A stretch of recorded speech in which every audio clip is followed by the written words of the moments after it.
a lot of great players, Detlef and Hersey Hawkins and all those guys there. But we know the beating heart of that particular team was Peyton Kemp.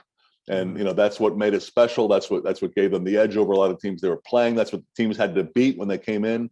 And once you kind of took that away, you took a little bit of the aura off the Sonics. Where do you put Peyton on the list of guys you've seen just in this town? And I mean, let's think about Junior, A-Rod for a few years, Randy Johnson, Edgar Martinez, all the baseball guys, Russell Wilson, the entire Seahawks defense for the Super Bowl season. We saw, Steve Entman. We saw his great last year at Utah. We've seen a lot of great athletes. Where would you put Gary in terms of your list, in terms of favorites and best and all that?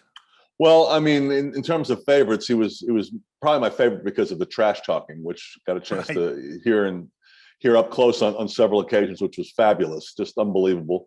He was also, I personally, when I saw him play and when I came to town, and I told you most people were thinking that he was a waste of a draft pick because he couldn't score on offense. And I saw how good he was on defense. And, I felt really a degree of satisfaction that he became the player he became. I was marveled, never ceased to marvel when he would come out of games, which he did rarely.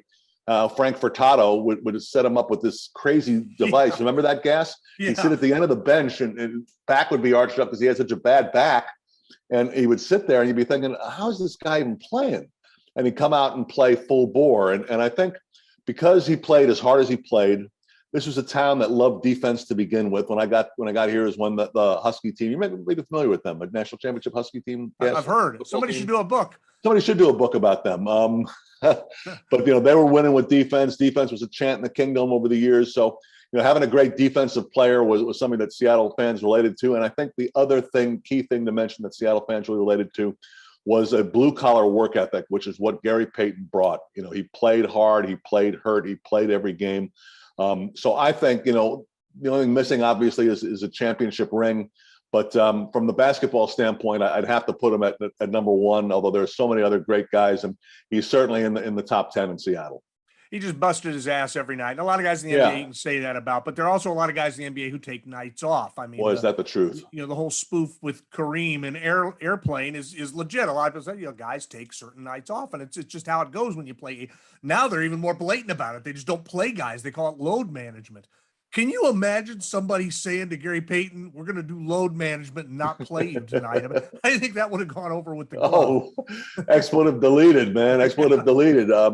Yeah, that is a completely different way the game is being played today. And I don't think it would go over at all with those guys. But I mean, just to talk about the game, I don't watch a whole lot of NBA. We're going to talk about this. And I watched the Game 7 of the first quarter of Game 7 of the Phoenix Dallas thing over the weekend, and then went back and watched a little bit because they kind of referenced Barkley in the pregame, in the game against the Sonics in the playoffs in '93, I think it was. And so I went back and looked a little bit of the '93-'94 era basketball, and it was just reminded that it's such a different game now than then. I mean, it's just Gary Payton wouldn't last 4 minutes without fouling out of a game now.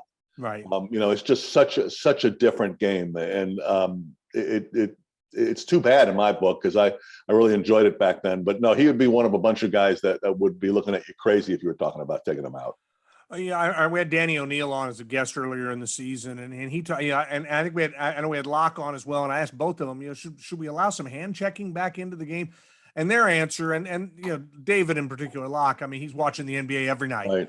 His answer is why. it's fun right now. And your point taken. It's not the way it was, and defense is a different animal now. But he says by doing that, it has loosened up the shooting and it's made games fun. There were a lot of games when we're in the era we're talking about that were ending in the 70s or the low 80s. That's a third quarter score now. I don't know if there's a happy medium. I'm like you. I miss a little bit of the defense, but I got to be honest. It's kind of fun watching when they just get going like a video game. It's crazy. Yeah, I mean, I'll stand on the other side of that. I mean, I liked watching defense. I liked watching it, and I didn't mind the games that were particularly low scoring. And I didn't think it was necessarily. A lot of times it wasn't bad shooting. A lot of times it was great defense, and I thought it made for a much better game. I mean, I don't think anything is as dull to me as watching guys take 5 dribbles and hoist 3 after 3 after 3. I mean, there's just nothing to it in my book. So I would bring. Look, I like that style better. I, like you, understand entirely why they're not playing that way anymore. and it is very popular. There's no doubt about it. Everyone is liking it, and it is video game like, and that's what's got a lot of people on board anyway. And it's how the NBA is selling itself with individual stars these days. But no, I'll be the crusty old man and say, like, I wish they played the way they used to play, and which is why I don't think of the modern guys. I think so few could play in the game 20 years ago. Very few. I mean, LeBron would be one guy who definitely could, but I think the physicality would have wrecked the guys. I mean, watch the Knicks, Reggie Miller, Indiana thing.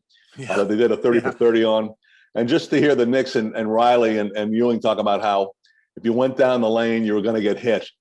And how it did happen. And then you saw collisions and you saw things where guys would be thrown out and suspended for weeks now.